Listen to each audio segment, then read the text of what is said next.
Hello everybody, Manithral here, and welcome to the weekly update video for RS3. Now this week we have a bit more relaxed week. We have a Ninja Strike scatter shot, which is always usually has some pretty good stuff mixed in with it. So it's a lot of quality of life, so there should be a little bit of something for everybody. We'll get into that when it comes to the patch notes, which is usually always pretty cool. So we have a Treasure Hunter also coming up, Treasure Hunter Academy of Heroes. So they got a new PVM themed Treasure Hunter. This time you'll be leveling up your characters, slaying monsters to get their loot. So sound familiar? So it's kind of like Slayer. Academy of Heroes offers regular treasure hunting skilling rewards alongside new cosmetic ability overrides and PVM rewards never seen before in Treasure Hunter promotion. That's Aura refreshes, Life refreshes, Soul Reaper refreshes, and Item Protection contracts. So how does this work? Every key used will give you a reward and damage to the monster. Slaying the monster will then give you 3 items at the rarity displayed. So don't stop there though, because the monster you defeat will level you up, and capped at 138 of course, and the more damage you, you'll deal more damage, sorry, on average with every level. So every 10 levels or so, you'll get a guaranteed PVM-based reward, including such things as Death Touch darts. Finally, if that's not enough to tempt everybody, there's also every single monster loot drop that has a chance to include new tradable cosmetic ability overrides for Hurricane and Dragon Breath. So here is the Dragon Breath one is now Blue Flame. And Hurricane is more of like spinning around. So there's also a series launch Let's Chat About. And I caught one on YouTube last week's, which was about the Death rework being revisited. As well as, balancing out basically drop tables a little bit, mostly around Death rework, trying to get more people into bossing, and a little bit of reworks around the Grand Exchange too, including taxes on selling stuff, which don't worry too much folks, because the tax isn't too substantial. It's only 1%. So if you sell something for 900, 1% of that gets thrown up to the ether. Now, if you're buying something, you don't get taxed an additional 1%. It's only if you are selling it. So that's one thing. And right here, it even does show the economy, death costs, and inflation in RuneScape. So it's a lot. It was a lot about that kind of stuff. And I gotta say, it is worthwhile watching because there is a lot they are kind of discussing. And I think this is a very good start to the overall getting things fixed. However, there is more stuff that will need to be done in time. And me personally, I think, how they redid the mining and smithing, I think that was a step in the right direction. I think they need to start implementing that for more skills. This way, all the money isn't necessarily just through PVM, it's also through skilling, which makes it so, of course, PVMers are getting kind of the golden flux, but they need more supplies if they're not getting it themselves. So they have to turn to the skillers, like I said, if they're not getting it themselves, to be able to get such items, for healing, potions, etc., etc. And then we have the Zimrock Fashionscape contest winners. Up first, we have RSN Zoidberg 26. Very interesting outfit. Then we have RSN Heck Serige. A very cool outfit, actually. Kind of reminds you of a Bloodborne-esque kind of thing. And then we have RSN Z Layer, so Slayer.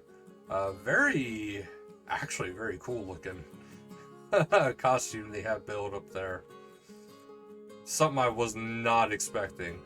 And we have some more finalists here. So you have the RSN Cutie Pie, Kaylin, Zero 1992 G, Firehelm, Noctilla, Boogie, and we have, of course, here at the end of Drace showing off a lot of the new armor.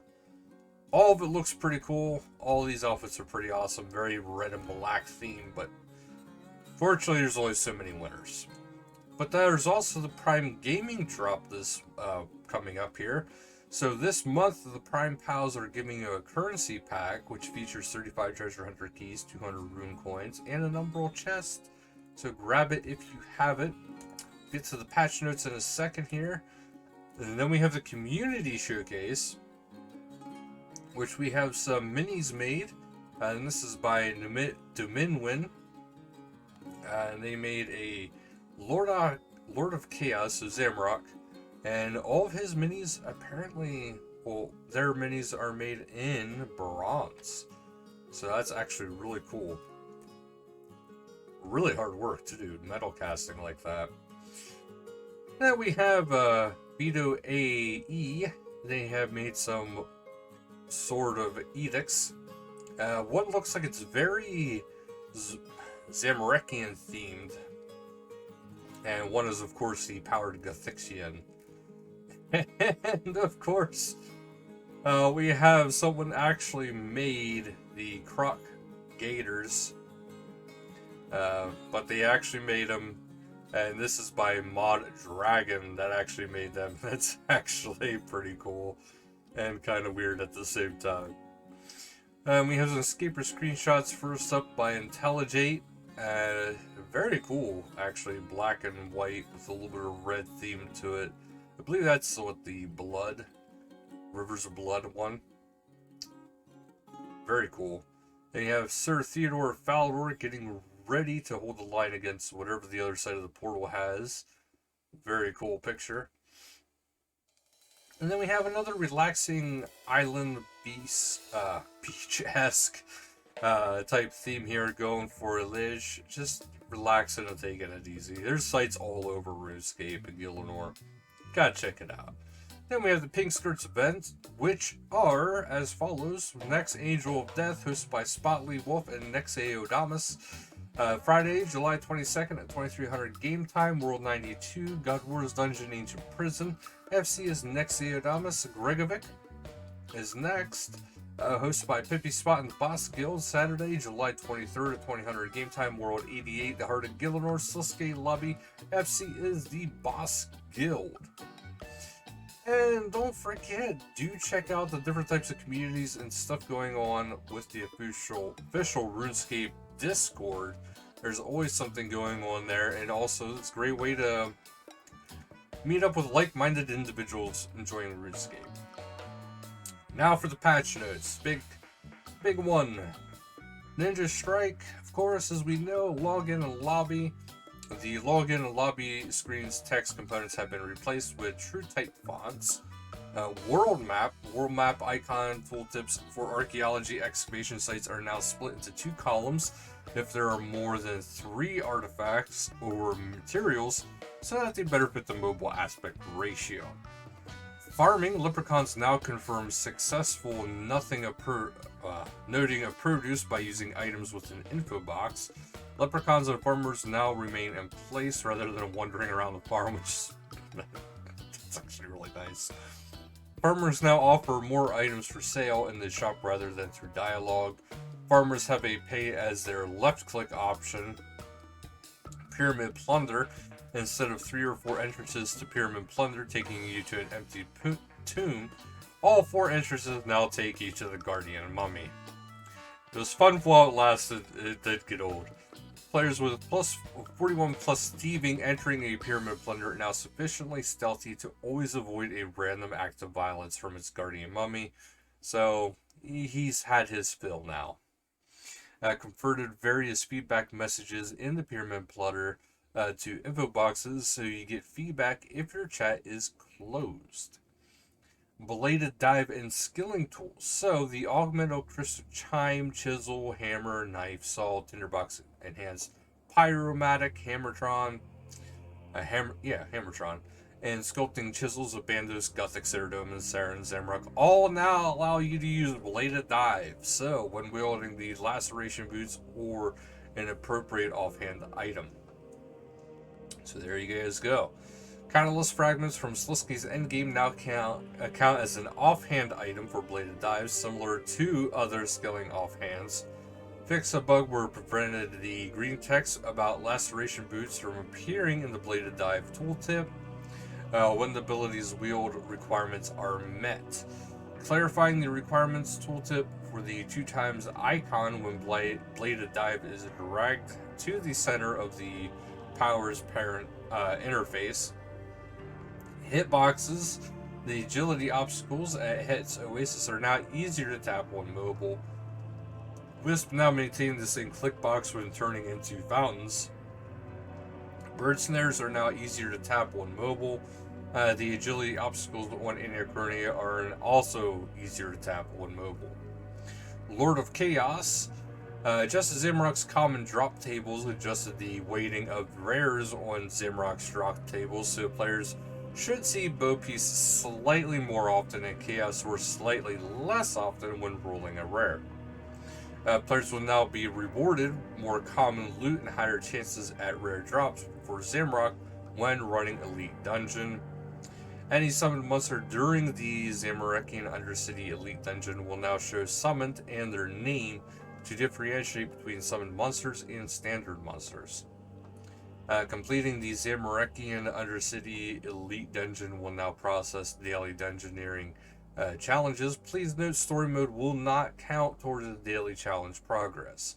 Following feedback, changes have been made to the group enrage work for the Zamorakian Undercity encounter. Enrage is now shared between groups of 2 to 5 players, meaning your highest enrage will be applied to every group size.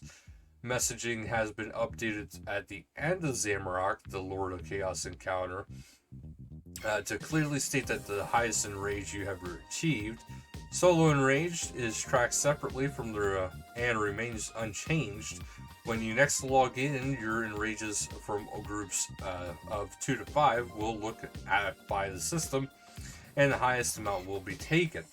A chat box message will appear to inform you of this. During the Zimrock Chaos fight, if you're within Infernus, you will now hear Zimrock's VO. If you're in Solar encounter, you'll hear the VO from the Decimate attack. If you're in a group encounter, you'll hear all the VO while inside the Infernus. To avoid the confusion when trying to enter Zamorakian Undercity Elite Dungeon with loot to claim, the following change has been made. A new interface will appear when clicking the chest, allowing players to choose between collecting dungeon loot or boss loot. Following feedback, the amount of the Reaper kills given out for Zimrock, Lord of Chaos, has been brought in line with the Elite Dungeon boss tasks. You'll now be asked to kill Zimrock 2 to 3 times rather than 1 to 8. If you have freedom mode unlocked for the Zamorakian Undercity using the Zimrock teleport spell, will now place you directly inside the arena rather than outside the portal.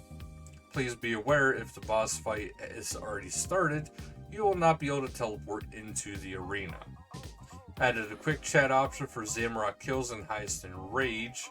When wearing the Vestment of Chaos armor set, the buff icon for Berserk ability will now correctly last for 26 seconds rather than 20.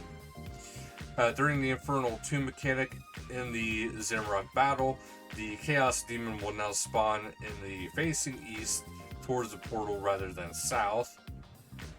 Fix an issue that would cause Zimrock to appear in incorrect location during phase 7 of the fight. The Inner Chaos buff is now cleared after killing Zimrock and teleporting away from the boss arena. While in the furnace during the Zamorakian Undercity Elite Dungeon, the escape option on the portals didn't actually do anything. So now you'll actually be able to leave the dungeon completely as intended. Players will no longer be stalled with when Interna teleports. Fix an issue where wearing the vestments of Chaos armor would show the incorrect amount of player adrenaline. when a piece of the outfit was removed. Fix an issue with the click box size of the portals within the Zamorakian Undercity. Added the Worst Witch's Grimoire requirement for the Master Quest Cape achievement. Finding and reading the Archaeology Journal HFA now awards the Madness and Malediction achievement. Added Madness and Malediction requirement for the Master Quest Cape. Zimrock is now correctly displayed on the Grim Gem. Corrected the typo in the Zamorakian Undercity option in the Elite Dungeon chest teleportation UI. Updated visibility of rare drop animation around the player. And they hotfixed an issue where the Zamrock's red bar would reset in phase 7 at 1500 plus in rage. Other damage done to Raksha's shield is no longer capped based on Raksha's main remaining health. Iron Men are now included when sharing drops via loot share. The beach using Sunshine ability while attacking and destroying the pinata will no longer cause script error. Added the missing activate option on remaining auras in the aura management interface. Jellyhead will no longer spawn on top of the water on the Cannonball Run Island. Added a missing Plover Bird's teleport option to the Trapper outfits. Hydra's regrowth ability can now cast on the Trehorn tree patch. An issue preventing some players from completing missing presumed death has been fixed. Fix an issue which caused the Carapax wrist wraps to appear twice in the Grand Exchange window. Fix an issue where the Dying Arrow projectile shot backwards. Have the drop chances of the dino eggs from segregation and zygomite sporelings from care styling. Fix an issue where gathering resources after the Croasis encounter. Corrected a few typos during the Desperate Measures quest. Fix an issue where being able to use the strange device in the wilderness. Fix an issue where gathering fungal spores from decaying rock guards in the Volcanic Trapper outfit equipped resulted in the player collecting only one piece of fungal spores instead of 2. Fix an issue where the collection log was shown every time the red and green goblin mail was obtained. And change the Arc Journal to no longer work while on the Hyphen Agility course. Finally, Twisted Jester Walks preview now shows correctly in the customization menu. And as per usual, do not forget the requirement changes are coming. RuneScape will no longer support Windows 32 or graphics cards that do not support OpenGL 3.0 or higher. So do keep that in mind, everybody. But that will be it for this week. Do stay tuned for more stuff coming. So thank you guys so much for watching. And until next time, later, guys.